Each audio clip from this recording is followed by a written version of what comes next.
dessa sustentação oral, eu recorro a uma ilustração que tem o escopo de conferir maior clareza à linha argumentativa da defesa e lançar luz sobre o ponto nuclear da controvérsia concernente a Sérgio Ricardo Cavalieri. É uma ilustração que vem da literatura clássica e impressionantemente entusiasmante de Tolkien, O Senhor dos Anéis, conhecido e popularizado pelo filme, mas até o recorte que trago, salvo engano, não contém no filme, é do seu segundo livro, As Duas Torres. Sabemos que O Senhor dos Anéis começa no condado lá dos hobbits, né, com os pequenos seres criados por Tolkien, que possuem mais ou menos a metade do tamanho de um ser humano, e que recebe a missão, a incumbência de levar um anel e destruir para que a Terra-média, onde eles habitam ali, os seres habitam, seja protegida. E eles começam essa missão, eles começam essa peregrinação, e acontecem diversas coisas, né? Acontecem diversos fatos, eles formam a Sociedade do Anel, que são as pessoas que vão se incumbir dessa missão e vão dar sequência àquilo que eles receberam lá no pequeno condado dos Hobbits.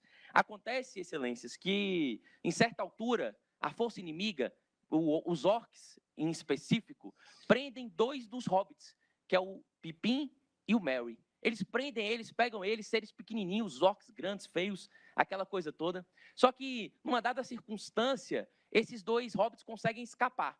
E quando eles conseguem escapar, eles escapam para uma floresta. Uma floresta que era protegida por alguns entes que tinham forma de árvore, que eram árvores grandes, árvores que tinham como sua ocupação proteger aquela floresta e eram entes seres antigos. E nessa dinâmica, essa que tem por nome Barbávore, pega esses seres, coloca Mel e Pimpim nos seus braços e vai caminhando com ele, levando eles para o lar dos entes, para se prepararem para a continuação da peregrinação, da destruição do anel.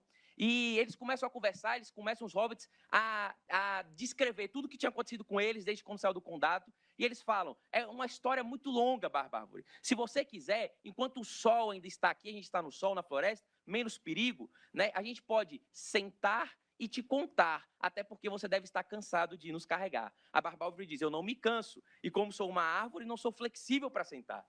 Mas, e outra coisa, o sol já está se pondo, está se escondendo atrás de uma montanha, de um morro. Mas antes dele falar a palavra morro, ele pergunta para os hobbits, como que chama aquilo na língua de vocês? Qual que é o nome que é dado para aquilo na língua de vocês? E aí o Pimpim fala, morro?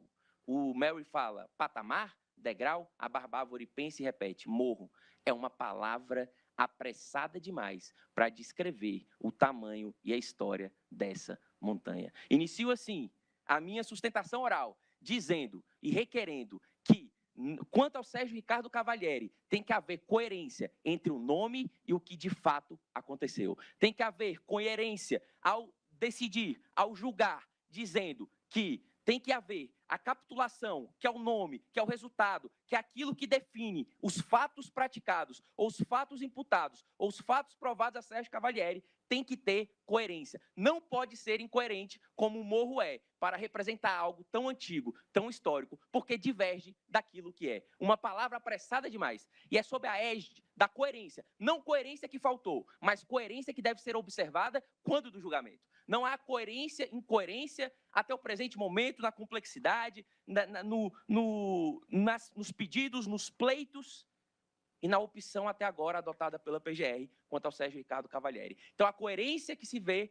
não é dizer que há uma incoerência pretérita, não há uma incoerência passada, não há uma incoerência retroativa, mas a olhar para uma coerência do futuro, da hora do julgamento, da hora da decisão. É sob a égide da coerência que este advogado pleiteia que os nomes sejam dados corretamente aos fatos. Porque no processo penal, incoerência, ainda que mínima, não pode ser aceita. Como diria Carrara, o processo criminal é o que há de mais sério no mundo. Tudo nele deve ser claro como a luz, certo como a evidência, positivo como qualquer grandeza algébrica. Nada de ampliável, de pressuposto, de anfibiológico. Assente o processo exclusivamente sobre a precisão morfológica, legal e extra outra precisão mais salutar ainda, a verdade sempre desativada de dúvidas. O nome sempre dado correto ao que de fato aconteceu. Qual